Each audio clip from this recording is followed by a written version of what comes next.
Thank you for watching, liking, commenting, sharing, and subscribing right now. Yeah, I'll be recording this. And as soon as we're ready to go live, I'm going to send it to our internal and ask for some help getting it tweeted out and everything. So Chris is just snowed under, is he? Yep.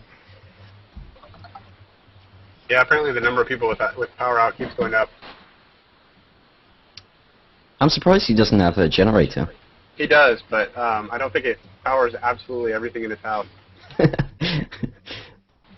He apparently he had a power outage in the past where I think it was out for like 3 days, and so he's concerned about whether or not the gas for the generator will run for long enough that he can keep power. Wow. Oh, that right, and I think his Comcast connection is actually currently down because his cable is out, and so I think he just doesn't have internet anyway. Brilliant. Okay, so I'm about to take this live, just so you guys know, and I know people are going to join in. One of the little areas where Google Hangouts tends to fall flat is on background noise. So if you have a lot of background noise, if you need to get up and walk away, just mute your mic real quick, and everything should run smooth at that point. Hopefully. Yeah. I bet I can hear some background noise somewhere. And Ollie, you and I have something in common. We both have way too much mic equipment on our desk. Yes. So I'll put this live right now. I think the chair's similar or something. We'll be good.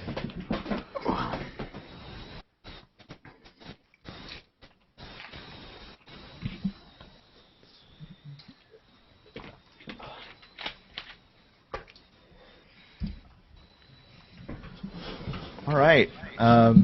Just 1 second. I'll start recording. How are you guys doing today? Doing good. How about you? Good, good. Alright, so let's throw some names out. I'm Ollie43. Hey, guys. I'm Todd Nystrom. How's it going? I'm Matt Ryan. I work for Lockernome. I'm Jake Ludington.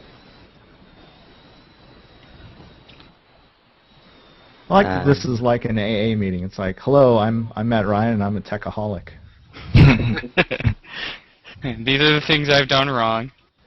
Yeah. Confession time. Right. Alright, let's talk about Megaupload. So, that got closed down. Right? Just today, right? It went down. Yeah, as far as I know.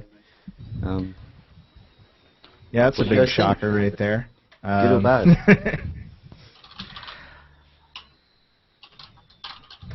I'd say Megaupload is one of those sites that they bordered on the line of infringement, and they crossed that line so many times. It's no surprise that they were targeted. In fact, I had heard a news report that their URL was targeted by, I think it was ICE or some group before that had it temporarily closed down or moved. I'm just surprised how quickly it went down. Like in a day. Well, I hadn't heard anything about it, and then, pew! Yeah, it went down pretty quick. So this is in the light of all the SOPA protests that went on. You know, the blackout over at Wikipedia. Google even got in on it, and it was this huge deal. Do you think it made any impact on the legislation? SOPA had already been tabled before the blackout. Ah. At least according to my congressperson who emailed me back after I had, I don't know, weeks ago, sent in the thing from the EFF telling the various people in the Washington State area that I was opposed to SOPA and PIPA. I got a notification back saying that SOPA had been shelved, I think the day before the SOPA blackout.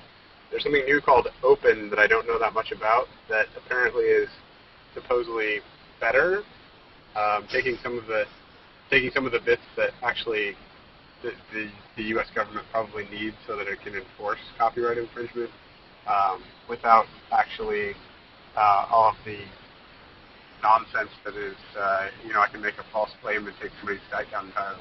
Yeah. I'll believe that when I see it.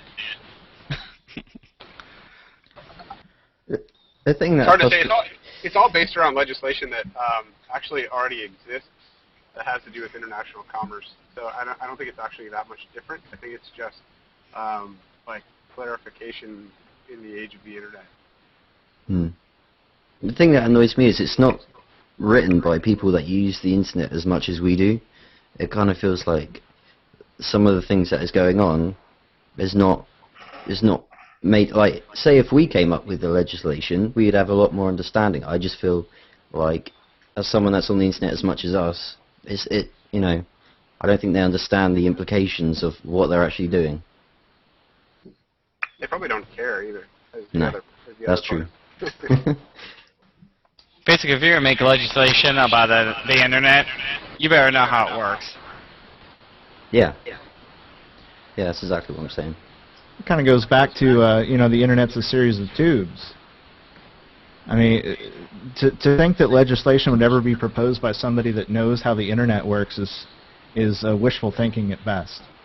I mean, we're governed by a group of people that have everything done for them, including, checking email and very basic things like, oh, well, read me what that news site, said.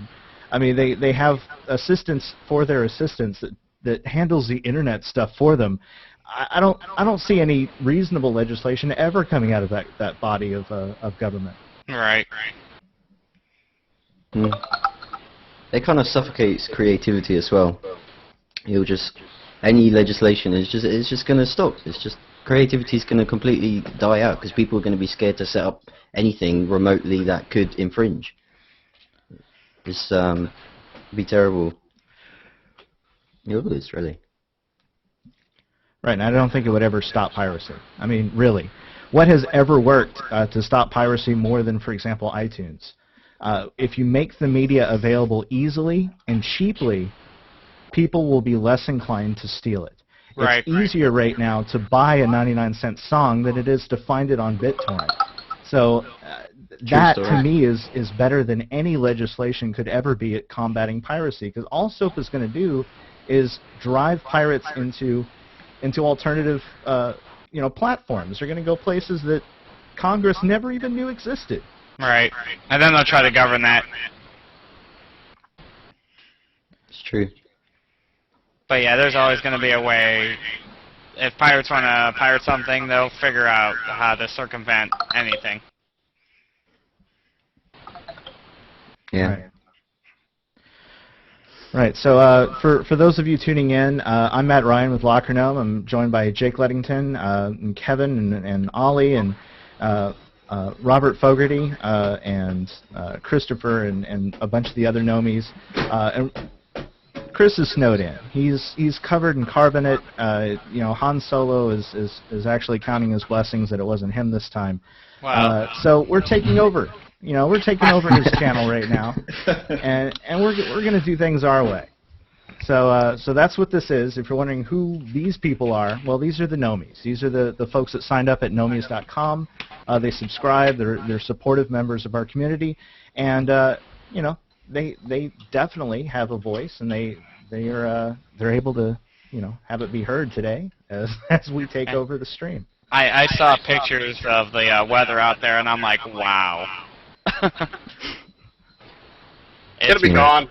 It'll be gone in a couple days, and we'll forget all about it. Right. Well, we got a snowstorm heading out here tomorrow. They're saying about probably 3 to 8 inches out here starting tomorrow. So we'll see how it goes. It's Chicago, though. We blow that off like, whatever. That's normal. Yeah. 5 inches of snow, that's nothing. Unlike the UK, that can't run on 2 inches. Yeah.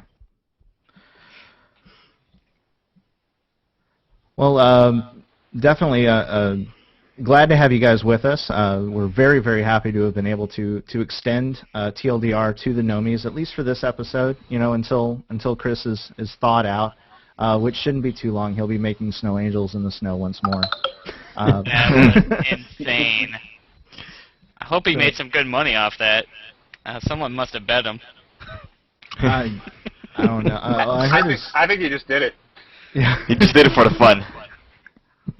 And for those of you wondering what we're talking about, in the Gnomies Facebook page, there was a very interesting video. It's part of the exclusive content deal that we try to offer all of our Gnomies. So if you want to find out what that's all about, you can sign up over at gnomies.com.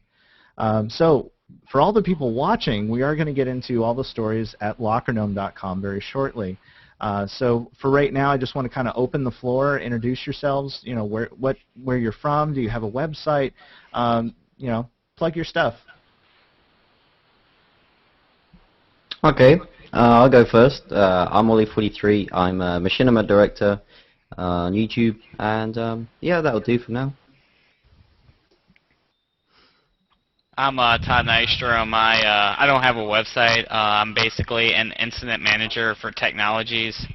So basically, if anything breaks, I gotta, get people on a line, telnet in the servers and get them back up and running. All right, I guess I'll go next. I'm Chris Cada. I'm based out of Omaha, Nebraska, and I'm an IT professional out here.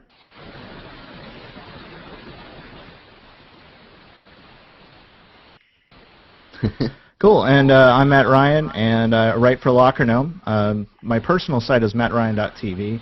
Very rarely do I plug that, though, because you can find pretty much everything I do at lockergnome.com. And I'm at Matt Ryan on Twitter.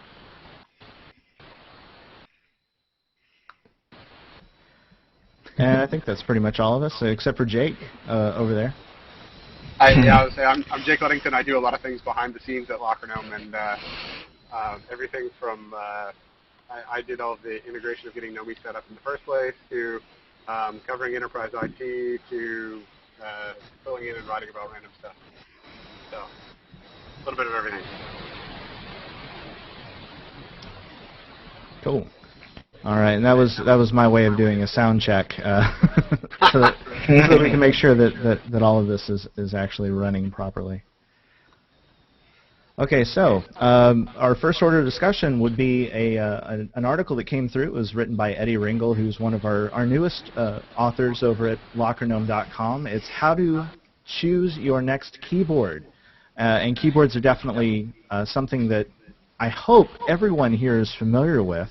And I know a lot of us have our own preferences, wired versus wireless, the Apple keyboard, a Windows keyboard, what was it, Dvorak versus QWERTY, all the different variances. So I guess I'll turn it over to you guys, starting with you, Ollie. What is your favorite type of keyboard? My favorite keyboard is the one I'm using at the moment. It's a Luminous. It's backlit, which is nice, and mechanical. I'm a huge fan of mechanical keyboards. I'm a huge touch typer, so that's good for me. Yeah, awesome. And Kevin, what kind of keyboard are you rocking on your desk? Currently, my keyboard is one of those Microsoft wireless keyboards. So I can show you right now. It's one of these ones. What was this one called? The Microsoft Wireless Keyboard 3000 version 2.0. Oh, wow. Love that version 2.0 they put on there. One thing I'm not myself comfortable with is those built-in wrist pads that they put on those keyboards. They drive me nuts. I can't stand those. But how's that one working out for you? It's working decently. I've gotten used to built-in wrist, palm rest or something.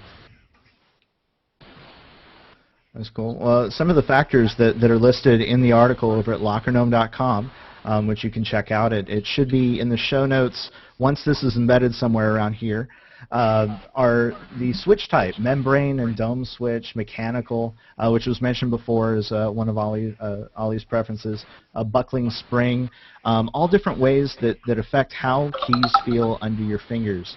For me personally, I really enjoy the Apple keyboard, and it's not me being an Apple fanboy. I just really like the way the keys feel under my hands. But also, there's this Logitech one. This is a wireless keyboard. Let me see what model it is. A K360. And it's actually probably one of the best keyboards I've ever used. And very rarely will I switch keyboards because I get comfortable with one key set. But man, Logitech, I think, in my opinion, hit a home run with that particular design. I've never had problems with it, and the batteries last forever. That's always an issue. I hate wireless purely because I hate replacing batteries. I mean, it's just another thing to think about. I totally agree with that. Yeah, I've had some wireless mouses that die off in like 7 days. Yeah, I'm happy to have a key, like a wire go behind my screen. It doesn't bother me. You know, if I'm not moving around, it's fine. Yeah, I have 2 keyboards at home here because I do work from home. I have a work laptop. I've got, of course, it's a Windows PC, but I use the old Mac keyboard. It's wired, and because it allows me to type fast when I need to and get the things I need to. And then for personal use, this is the Logitech G510. I do a lot of gaming, and it's got the screen that tells me my performance on my CPU and my RAM. See, I love those Logitechs. I used to have an old one of the first versions where it was all monochrome, all orange and everything. I think it was the 15. I loved it, but man, sometimes it's so big and clunky. Yeah. You know, I wish they would trim it down just a bit. Logitech makes great keyboards, and like I said, I got this one because it was on sale, and I do a lot of the online gaming and stuff. Plus, you can change the colors, you can customize all of it. For me, the winner is customization. But when it comes to work, I need something that's functional. That's why I chose the Mac keyboard. It allows me to just type a lot faster for some reason. Cool. That's very, very good advice. And also in the Locker Gnome article, they do mention the key printing, pad printing, laser etching, and I guess that relates to how the letters are put on the keys. Because there's a lot of keyboards out there, especially the cheap ones, that are just really cheap printing on there, and they rub off after weeks of use, and I really hate when that happens. I'm a touch typist, but I like being able to look at my keyboard and not see the F key missing. Right. I had one from Radio Shack. It was a wireless desktop. Don't ever buy a cheap wireless desktop from Radio Shack. It does not work very well. Or probably from Fry's even. Yeah, Fry's as well. Yeah, Radio Shack used to be the best places to go for everything, but now, man, I can't find anything. I went to look for a mic stand, and I couldn't find one there.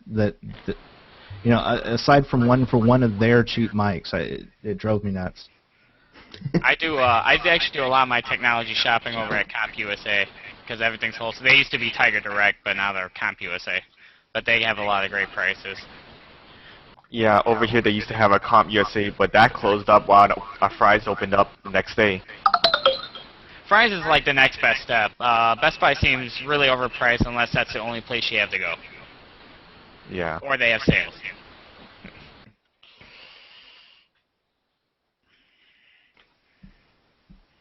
I was going to say, is Chris still giving away his keyboard? Is a big old shiny one? Oh, is he doing that? Well, that's for the LockerGnome.net first person to get up to 100,000 Karma or something. Points. Yeah, I remember him doing a video a while ago. So that was going to be a long time before that, and I'm currently in the lead of it, but I don't even care. Well, I'll take it off your hands. Yeah, LockerGnome.net is a great site if you have questions, you want answers. The community over there has been so strong, especially in the past few months. It's just been amazing. So yeah, LockerGnome.net is certainly a great place to get just about any question you want answered, and if you participate enough, yeah, a keyboard, a really shiny one. So we are also watching out for people who cheat the system. And I do remember Chris getting that Optimus Maximus keyboard, that really nice one with all the lights and the customizable keys, and yeah, at the end of the day, this is it. This is the one he uses, the old Mac keyboard. Tried and tested. That's pretty much it. It's a great one. So I'm going to go ahead and Nice, close. but it's not functional use. You try typing, it doesn't really work as well. Yeah. So I'm going to go ahead and close out that recording for just a moment. It's awesome. Yeah, and at the beginning of each video, I should probably mention why Chris isn't in it. Yeah, pretty. Definitely wonder. Power cut. We took over. We have taken over. Mwahaha. Do not adjust your sets. Yeah. Maybe, like, I was thinking maybe we should print out like the Chris's cartoon sort of mask, and we could all wear them. Use it as like a many-cam option. Exactly. We are all Chris today. Welcome to Gnomies. He's been cloned. You can just start every sentence with, I love my iPhone. My iPhone is the best thing in the world. Dude, I couldn't live without my iPhone, but I do like Android devices. I'm not, I don't, you know, it's one way or the other. I had the HTC Evo, and I love the customization on it. And I'm a switcher. I switched from iPhone 3G to the Samsung Captivate, which in retrospect was not the best switch. But then I switched back to iPhone because the Captivate was really a bad decision. But I still love Android. I actually prefer Android to iOS, and I'll say that very publicly. Android is it's one of those operating systems that's so customizable. No matter what you like to do, you can do it on it. Right. And with iOS, I mean, you get this. You get a screen, and that's it. And it'll look this way no matter who you are or what you've done or what apps you have installed. This is the way your experience is going to be, and that's it. And I don't like that. Yeah, it's basically one way, but I'm just used to the way iPhone is. But I think I did a video on my Google Plus page a while ago about it was like basically Galaxy Nexus versus iPhone, and I didn't have a problem with Nexus. I'm not going to say it's an iPhone killer, but I'm not going to say iPhone is a killer Android because it's all dependent on your preference. It's what you like. Yeah, that's very true. It is relative. You have iOS, which is geared towards what iOS does, and Android, which is geared towards what Android does. They each have their pros and cons. So I think, you know, a lot of those people out there that do the, you know, iOS versus Android, they're missing out on some key parts that, you know, iOS wasn't built, I think, to be, you know, to kill Android. And Right. Android wasn't built to kill iOS. They're each geared towards what they're best at. So I prefer Android myself. But I think iOS is also a great OS. I like them both, but I'm used to iPhone, but I do miss making my text ringtones different for every contact. With iPhone, you can't do that. Yep. I recently got the Galaxy Note. I switched from the iPhone 3GS. I was due an upgrade, and I was going to get the 4S. I went into the store going to get the 4S, but then I decided, you know, let's try something different. I went for a different flavor, and I'm happy with Android. I like it. It's good. You know, iOS was just getting boring after 2 years. You know, it's just like it worked, but that was it. I think at this point now, I'm just going to wait for Apple to announce the iPhone 5 with the 4G on it, and we'll see how that goes. Hmm. That's one thing about Apple is they're the last to make the switch to a budding technology, but when they do it, it's usually quite good. But yeah, it you know, they'll say, oh well, nobody needs 4. 4 is just a marketing term. Nobody needs it. But I guarantee you, iPhone 5 is going to have 4, and they're going to say it's the fastest in the world, and it's Right. you know, it's the best 4 ever imagined. And that's Apple's way, and you know what? Bless them for that. They've been very successful. And I'm not dissing them at all. I do like my iPhone, but you know, I got to say the camera that was on my Samsung Captivate, which itself was not the best Android device, was better than this to me. The images looked really, really good, and I get the iPhone 4, and I'm like, man, you know, to me It's it was a a step downgrade. down. Yeah. Yeah, I had the with that Evo, they had the 4G on Sprint, and I could never get on the 4G network, like barely. Like maybe once or twice I could. I'm like, ah.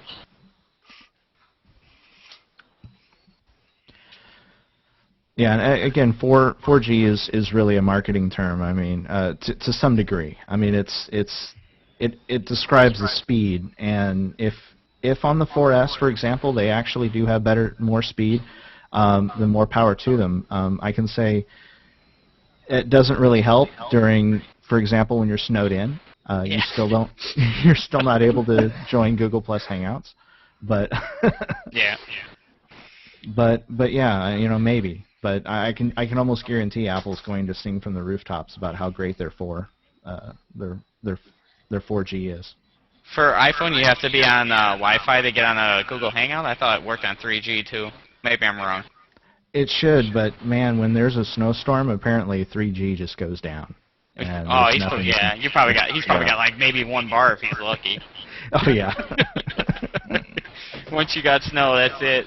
You're on edge, or even that if you're lucky. Yeah, and like over here, if my main Uverse connection goes down, I have Clearwire, and that is terrible. It's 4G, and it is terrible. They throttle that thing like there's no tomorrow. That may be a whole nother video about how throttling isn't just Comcast. It's actually all over the map. If my internet goes down, I basically have to tether off my iPhone, and that's not any fun. Yeah. All right, cool. So I guess at this point we'll get into the next video. Let me go ahead and just stop recording there. Where are you guys from, anyway? I'm from Chicago. Omaha, Nebraska. UK here. Okay. Yeah, south of England. Yeah. South too. Essex. Essex. Get out. Oi.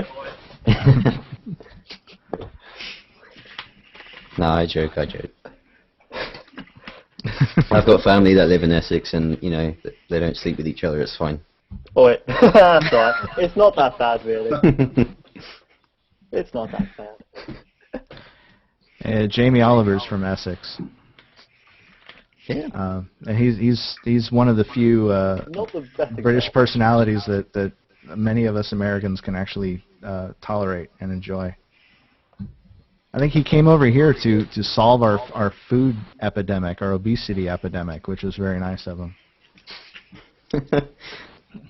Oh, God. Yeah.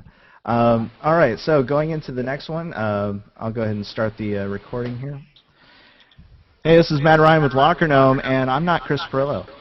I don't know if you've noticed that, but I'm definitely not Chris Pirillo. I'm hiding behind a pop filter right here. But I'm joined by a bunch of Gnomies that have taken over the stream and just basically declared that TLDR belongs to the Gnomies today, and we're very happy about that. Which is awesome. So right now we're going to talk real quick about email. I use email every day, a lot, for business. I don't think a day goes by where I'm not emailing 2 or 3 people that I don't talk to on a daily basis about a business matter. And nothing is worse than having a mistake go out to that person.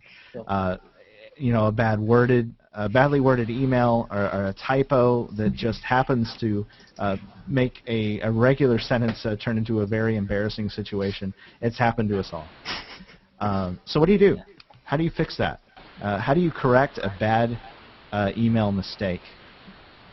Well, we have an article here on Locker Gnome. It's called "How to Fix Email Mistakes."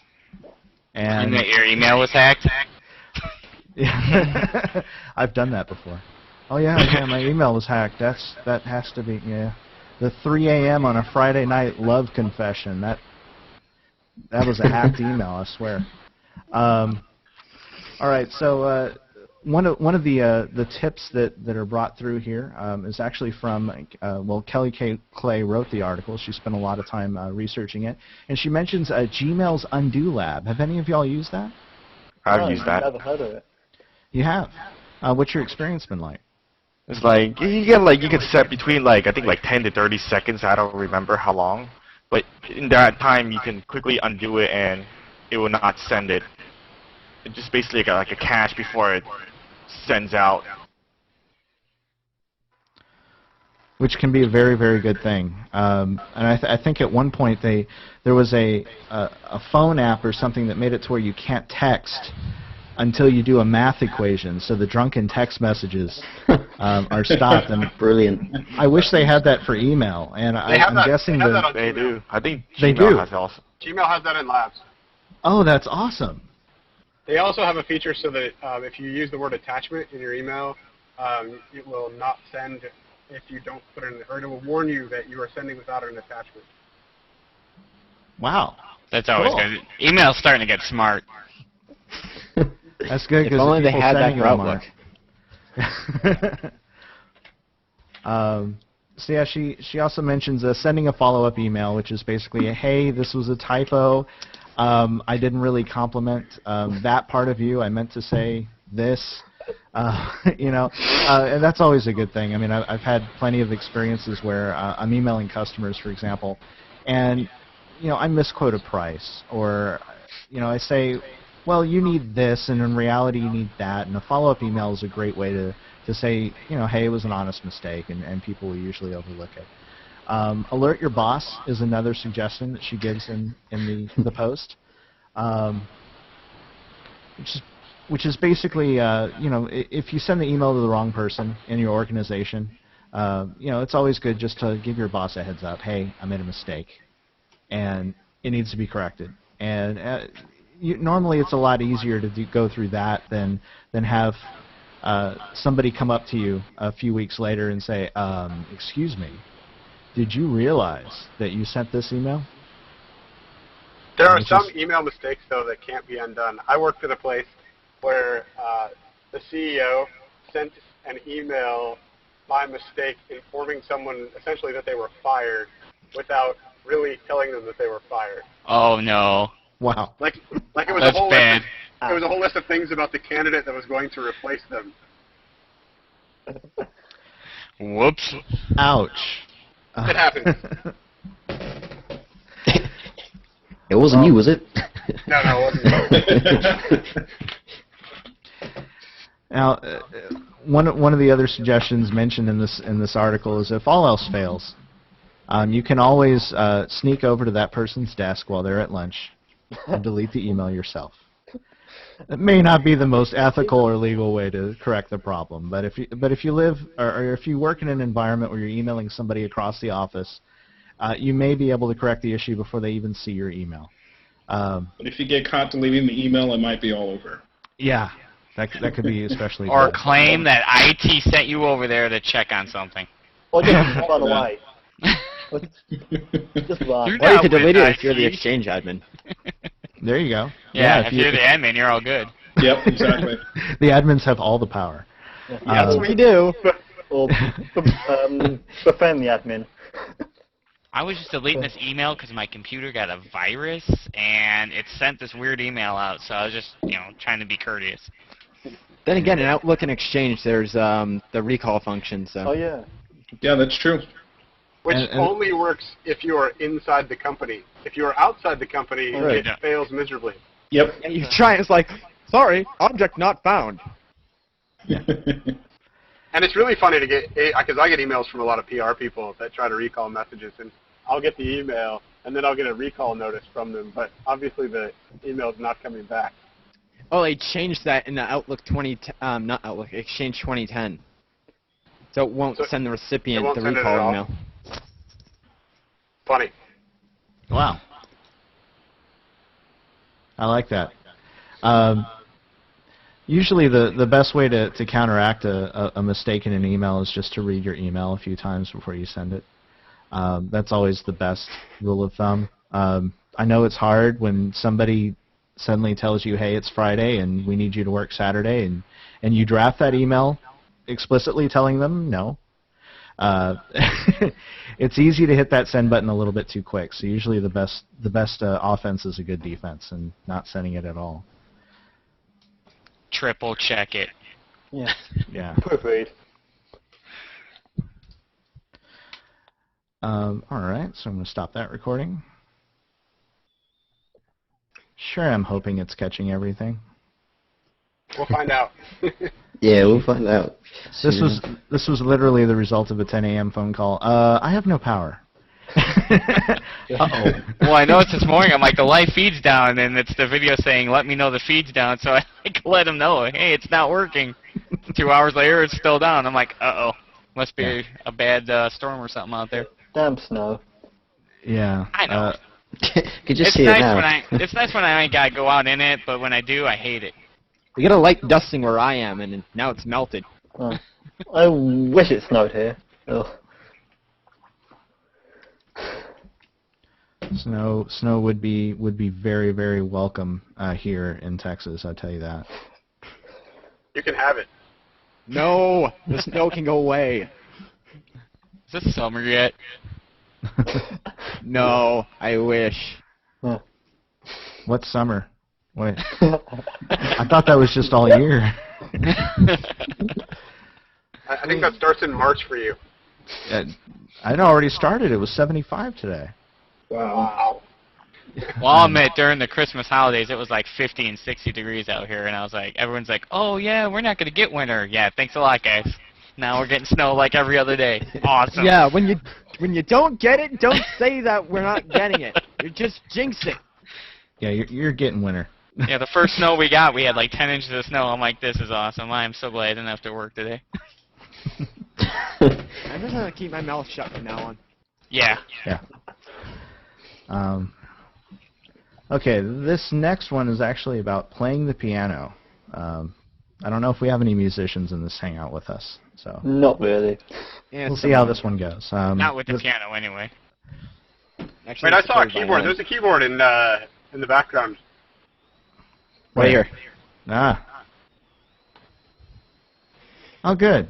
Actually, used to play the violin. So. Awesome. All right, I'm going to start recording here.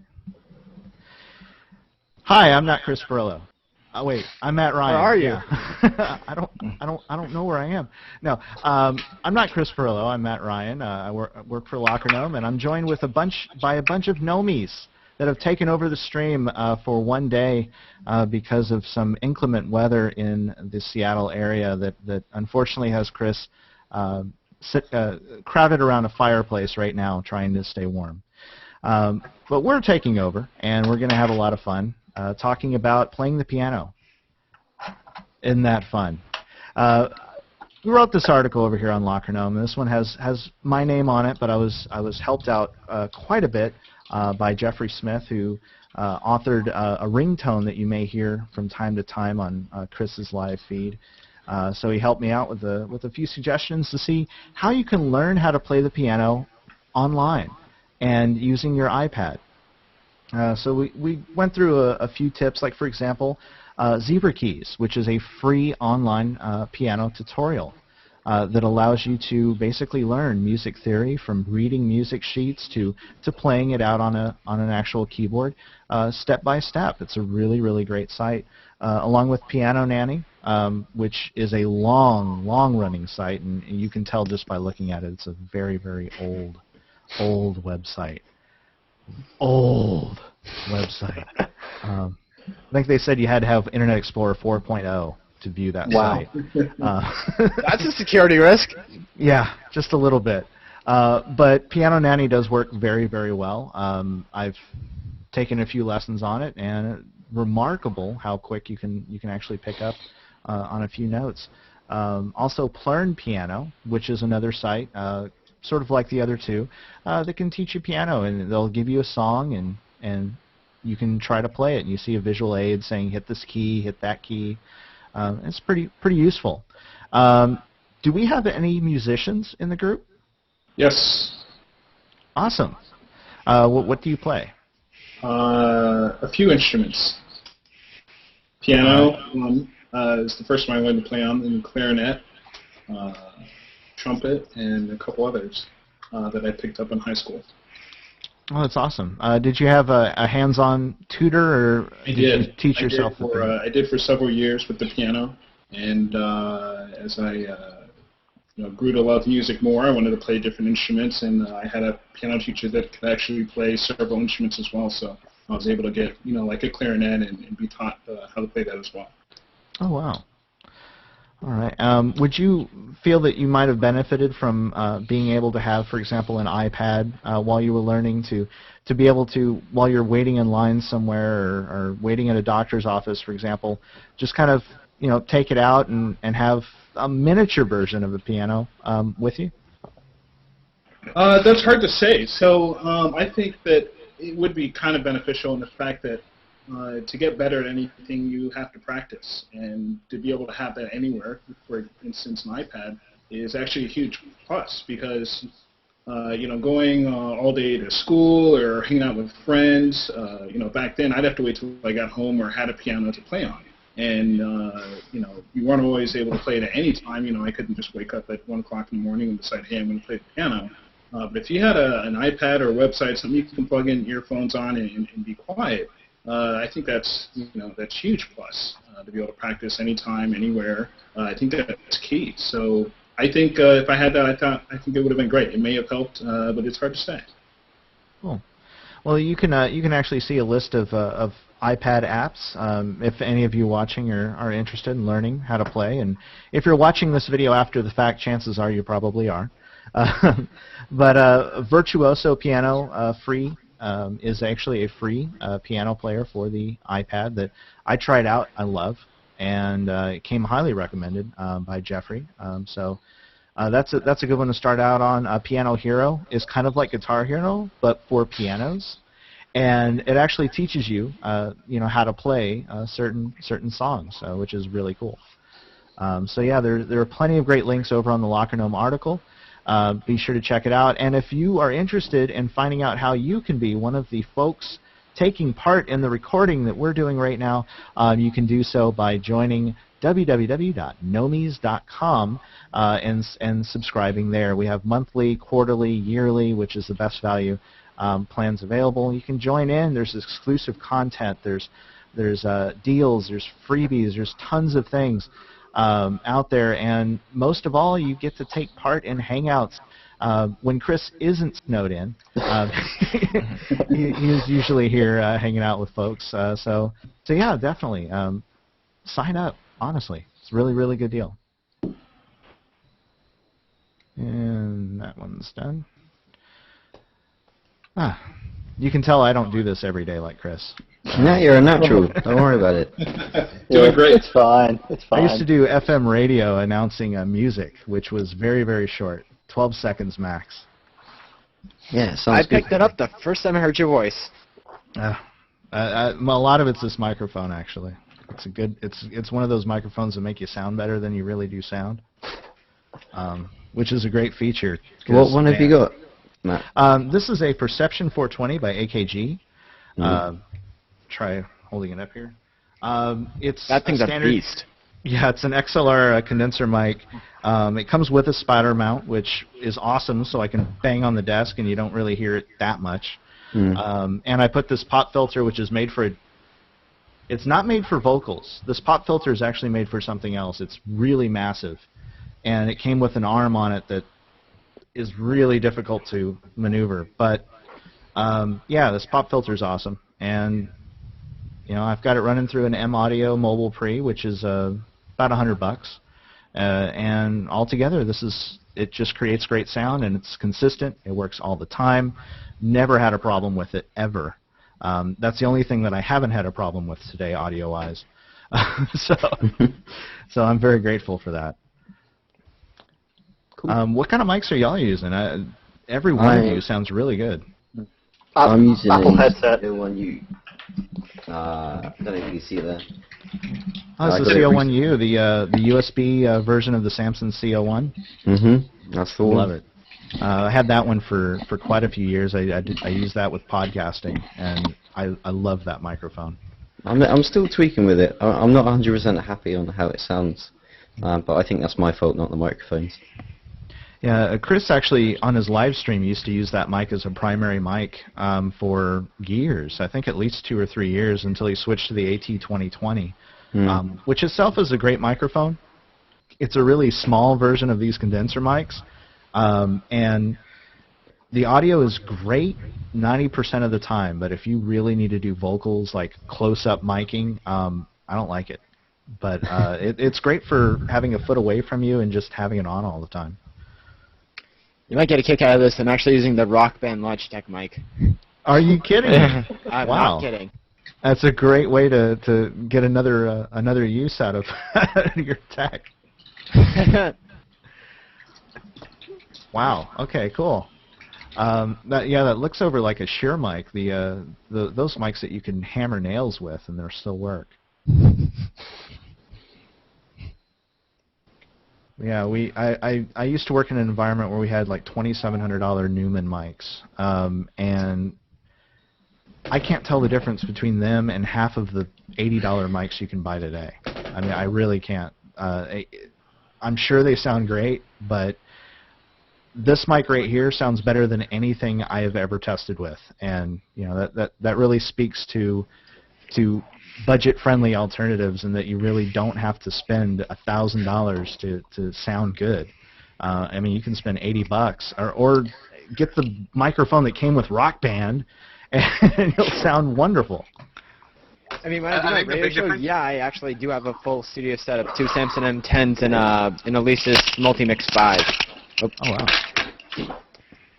Yeah, I mean, either way, it sounds great, but I'm just using a Logitech USB headset with mic. It was on sale over at Camp USA, and that's all I'm using. I don't remember what model it is. I've had it ever since I built this system, actually. Oh, cool. they sound pretty good. Thanks. Yeah, sounds really good. I know when I used to produce radio, we used to send people out like really cheap $50 USB headsets and go on Skype with them, and they would sound excellent, like they were sitting in the studio. So headsets, close miking is great, and a lot of people make the mistake of putting the microphone here instead of here, which, oh my gosh, it's night and day how much better those microphones sound when you're not breathing all over them. Which is one reason you sound so great, Todd. You have perfect placement. Right, yeah, because it's right here. You can push it if you want, and then for work, I don't know if you can see this. It's a Plantronics. It's a wireless headset, so I can walk around the house while I'm on any kind of crisis call. Oh, cool. If I want to go fill up the TARDIS mug with some coffee. Yeah, these ones are Plantronics wired headphone, but when I'm usually need to walk around the house, I just carry a little Bluetooth device paired with a Bluetooth adapter on my PC. There you go. Yeah, because it's like I got to get up and move around, especially if I'm working. There's been times I think last weekend I worked like a 17-hour shift, so sometimes there's some late nights. That happens. I have a feeling tonight's going to be a pretty late night. Well, thankfully I don't have to work till Saturday, but if we get snowed in like we get a lot of snow like we are expecting, then I might just tell my boss I'm going to work from home on Saturday. Yes. Yeah. Tonight's going to be a late night for me. I'm hyped up on the Mountain Dew. So. Oh, there you go. Ditto. Is that the throwback? That doesn't look like. No, that's the fake stuff.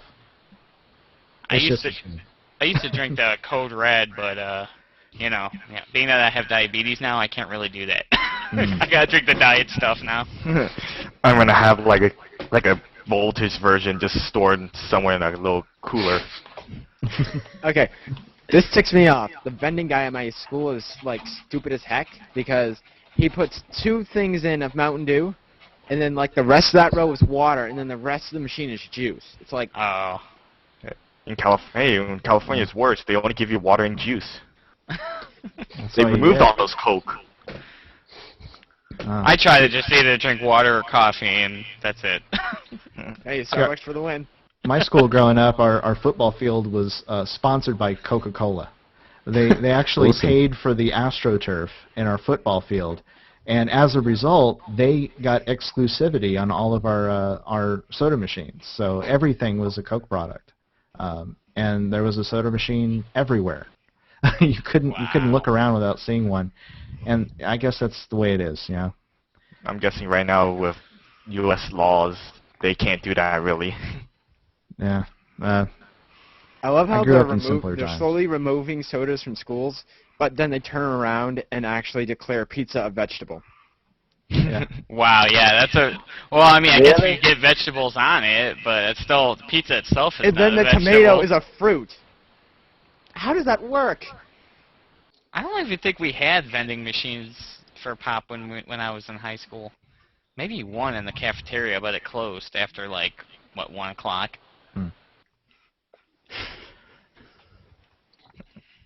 All right, well, getting to the next topic of conversation, we're going to talk about Windows tips. So I'm going to kick it off here in just a sec.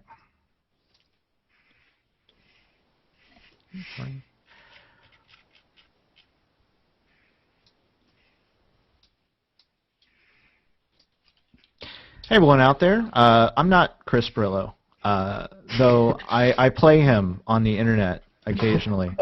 I'm joined today. My name's Matt Ryan. I work with Lockernome, and I'm joined today by a bunch of the Gnomies who have taken over Chris's stream, just basically because they can. And we're talking about Windows 7 tips, and some of the favorites from Ron Shinan. Hope I'm pronouncing that correctly, Ron. Please send me an email if I'm not. Anyway, as top favorite Windows 7 tips, we have 5 tips over at lockernome.com, including setting up a deluxe control panel, which gives you a little bit more freedom to do what you need to do with Windows. A hidden feature, ways to improve system restore, all kinds of great tips are available in detail over at lockernome.com. And I am assuming, based on the fact that I'm joined by a bunch of tech-minded Gnomies, that we have at least a few people here who have used Windows. I'm currently using Windows 7 64-bit. Awesome. Yeah, the same. All right, and do you like Windows? Do you love your Windows 7 experience? I like it better. I like it better than Vista. When Vista was out, I went to a MacBook Pro. Yeah, I myself switched to Mac whenever I got to where I was doing a lot of video production at home, because Final Cut Pro is kind of a standard in the industry. Thankfully, Sony Vegas is actually starting to make leaps and bounds forward as far as market share. I'm very happy about that. So I've switched back to Windows recently, and yeah, I couldn't be happier. I love Windows. I'm saying that, honestly. You guys can put hate comments all you want. I like Windows. Mac OS line is nice, but Windows 7, they redeemed themselves. Microsoft redeemed themselves with 7. The Forsaken OS? No. And it will always be a religious war between Windows and Mac. But I think the one thing you can't really argue is that, yes, Vista was a step back, but every OS has problems. I'm sorry. Every OS. Vista, I don't call Vista. What's that? Vista was not a step back. That was... No, I said it was. It is a step back. No. Listen, it's 2 steps back. And back to Windows ME. Actually, I think I would have preferred to use ME over Vista. Oh, they're the same thing! Let's think about this. Windows 3.1 was good. Windows 95 was bad. Windows 90 was good. Windows ME was bad. Windows XP was good. They kind of go back and forth. You know, Like, 98 back and forth. SE was my favorite operating system until XP came out. I loved Kinda like 98 Intel with SE. their TikTok processor development stuff. I really loved Windows 2000, to be honest. Windows 2000 was awesome.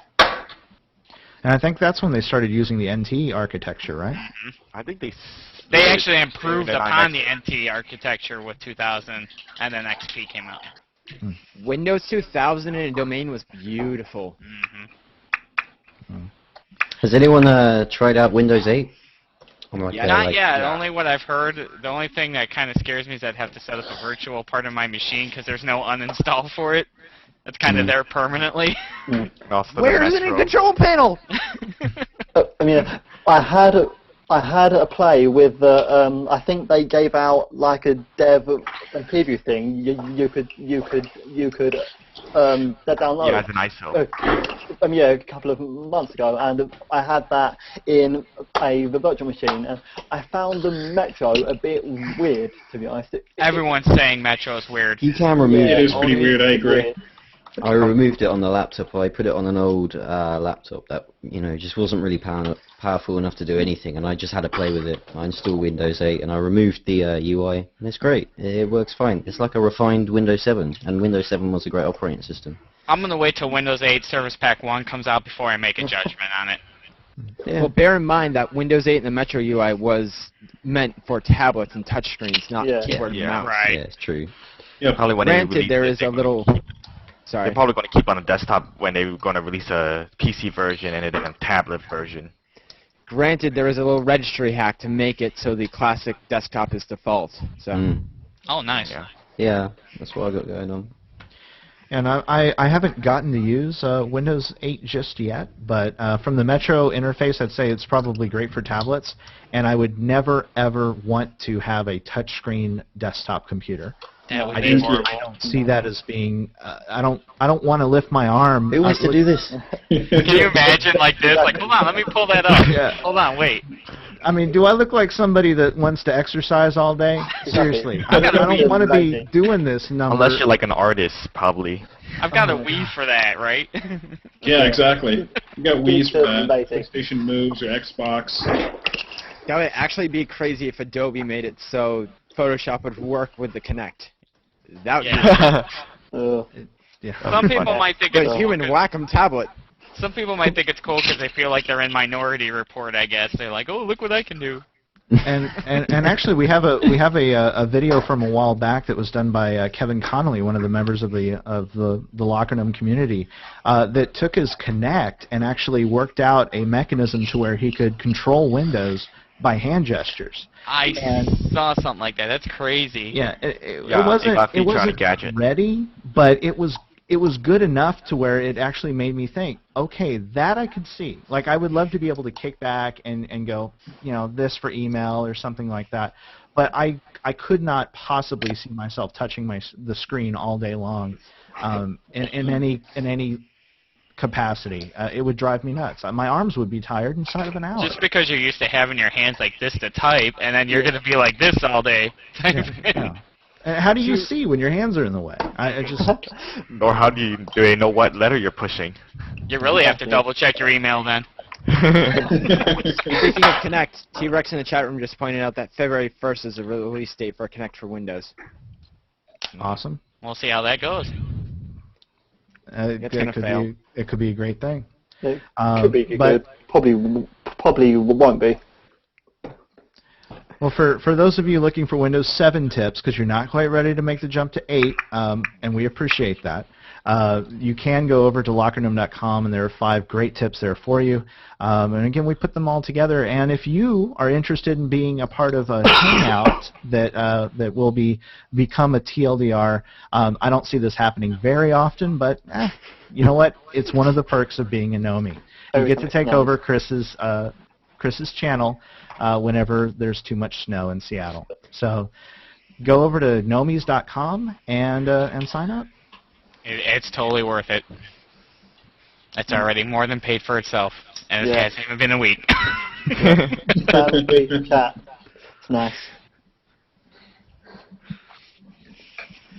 Yeah, I think one of the best perks I've seen of it so far, and I'm with Lockernum. I'm talking to everybody every day, and I love that IRC. Being able to get away from the flood of don't stop. And Flashbacks.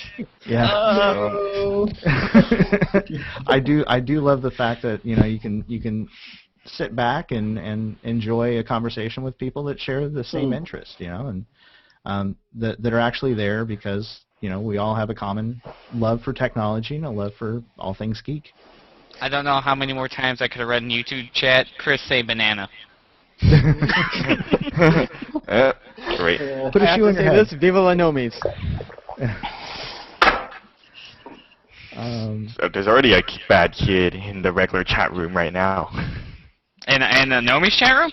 No, the regular chat room. Oh, Chris. Oh, the regular Chris IRC chat or YouTube? Yep. Oh, okay. Yeah, I never really went in that chat much. Never touching that thing with a 10-foot pole ever again, because that thing is annoying as heck. Yeah. every 2 seconds call, quick blip, blip, blip. It's like, ugh.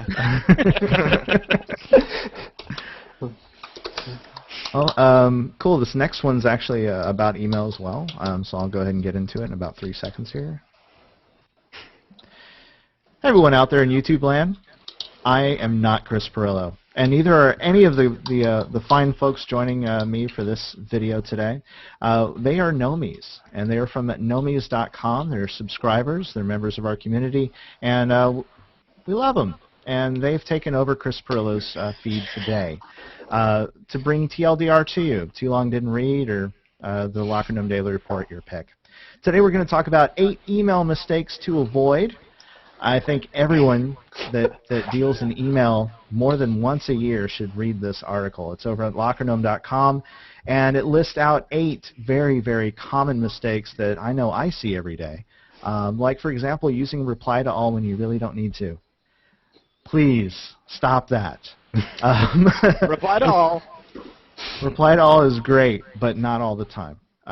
So yeah, definitely that's a good one. Attaching the wrong document. Please Or not check attaching a document at all. Or not attaching a document at all. And as we mentioned in a previous video, Google has a feature that will allow you to get a warning if you say attachment in the email and you haven't actually attached anything, and that's great. But even worse is whenever you're taking screenshots and you have a million files on your desktop that say screenshot and a whole bunch of numbers after it, and you attach the wrong one, you never know what that person's going to see. So double check your attachment in the attachment window before you send that email. I have gotten some strange midnight emails that way. Isn't that also known as drunk emailing? Yes. Hey man, check out the screenshot. Another one is not using check and proofreading not proofreading your email. Yes. Totally guilty of that. Yeah, especially if you're asking, hey, I would like to write for Locker Gnome, spell the word "write" correctly. That's the biggest thing. But yeah, if you're putting a resume in, for example, and you're sending somebody a PDF, your cover letter on your email should always be proofread. Anything you send on a business capacity or even in personal, just be nice to the person and help them out. Proofread it. Make sure that you're writing something that's comprehensive. Capitalize the first letter in a sentence, and put a period at the end of your sentences so they don't look like one big gobbledygook of words. It says is not spelled S-E-Z. Yes. What is this grammar that you speak of? Yeah. I don't know how many times I get email and it might as well be a text message from a teenager, and it's like, come on, dude. Oh God. But yeah, that happens, and it's one of the things that are in this article here at lockergnome.com. 8 email mistakes to avoid, to check out. And if somebody sends you email constantly and they're violating the rules of email, send them this link so that they can read it and find out where you're coming from. What about you guys? What are some of the most annoying email habits that you have to deal with on a daily basis? I will admit, because I text a lot on my iPhone, I do find myself in an email writing, instead of because, I put cuz, C-U-Z, because it's easier, and I'm like, oh, why do I keep doing that? And my boss catches me on it, like, yeah, you might want to change this. I'm like, don't, facepalm. I'm guilty of seeing the wrong people a lot, especially if I have a lot of people on my Outlook that have the same first name. I'll just assume that the first one that shows up is the right one. Awesome. I think I've also noticed, especially with some of the newer email clients, the web-based ones, the signatures at the bottom, do they really need to be 3 paragraphs long? At the bottom of every single email you send.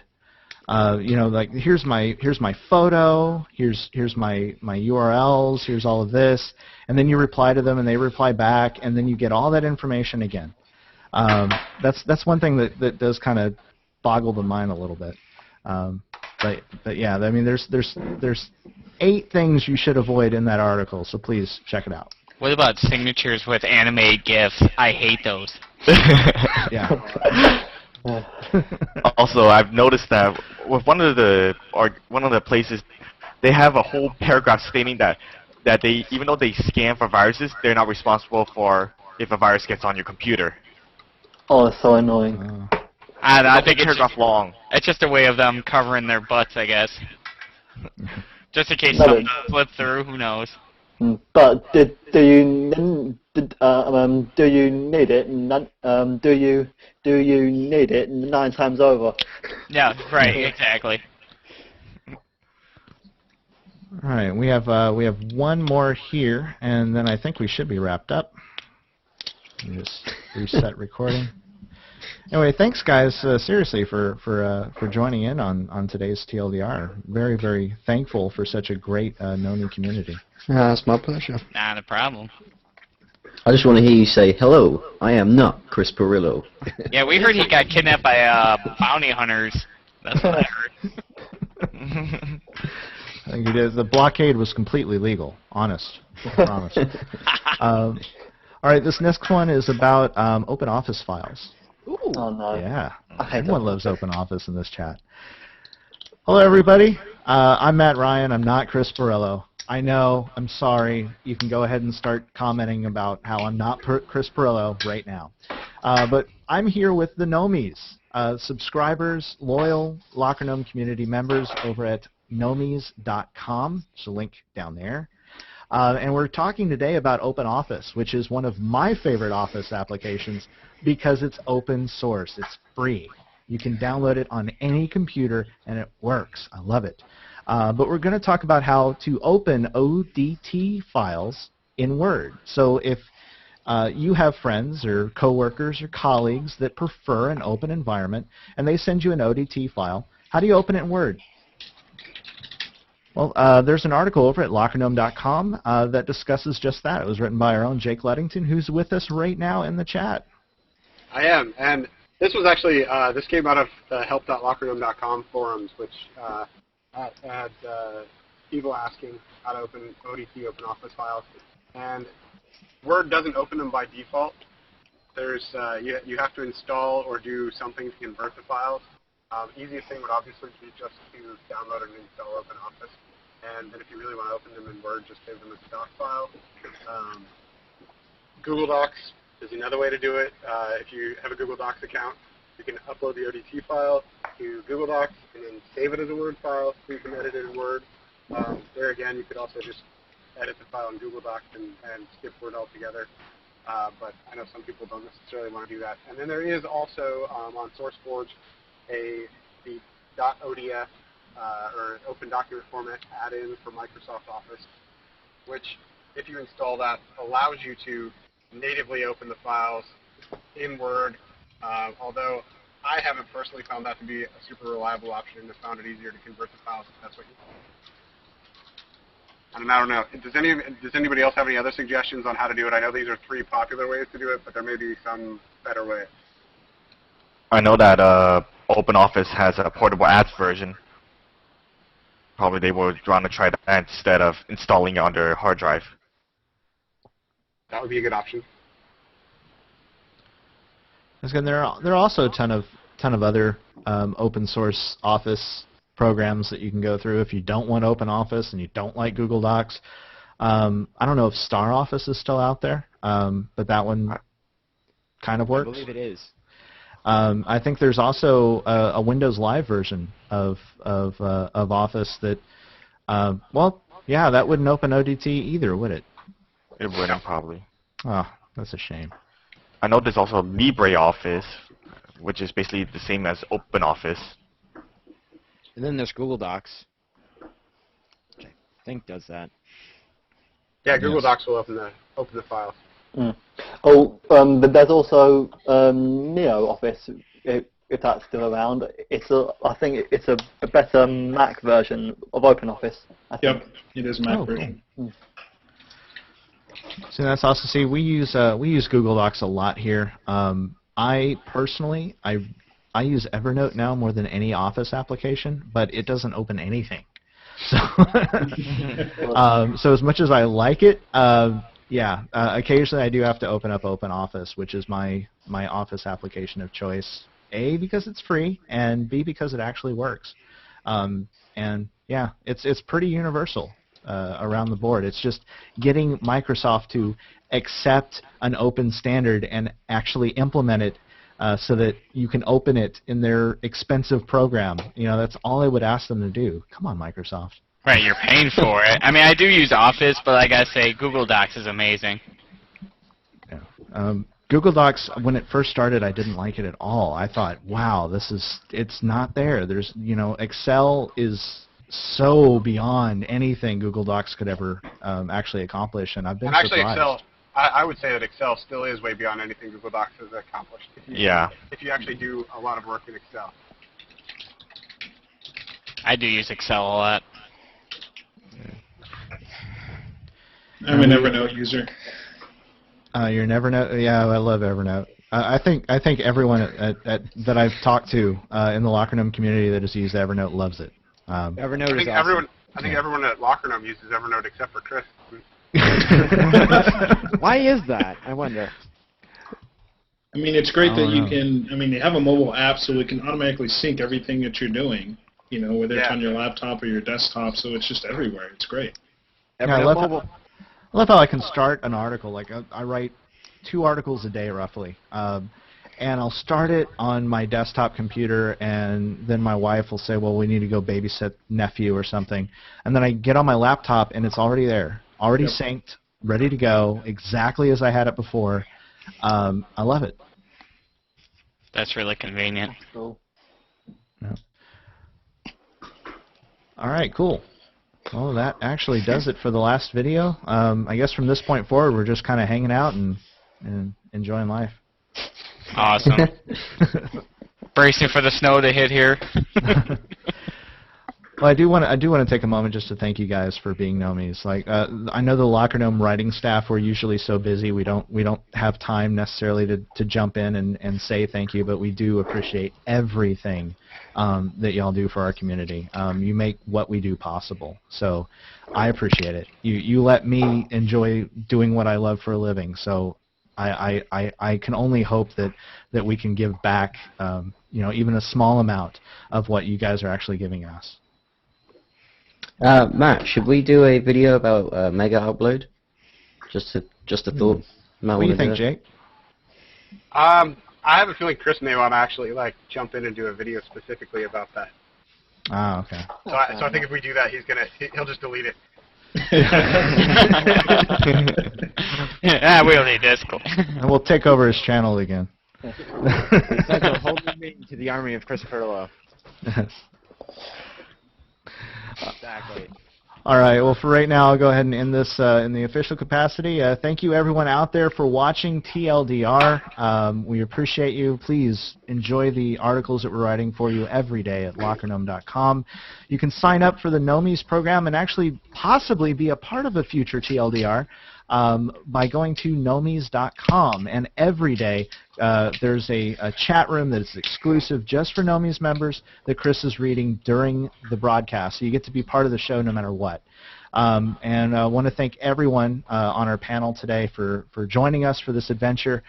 We appreciate you, and thanks so much for being part of the Lockernome community.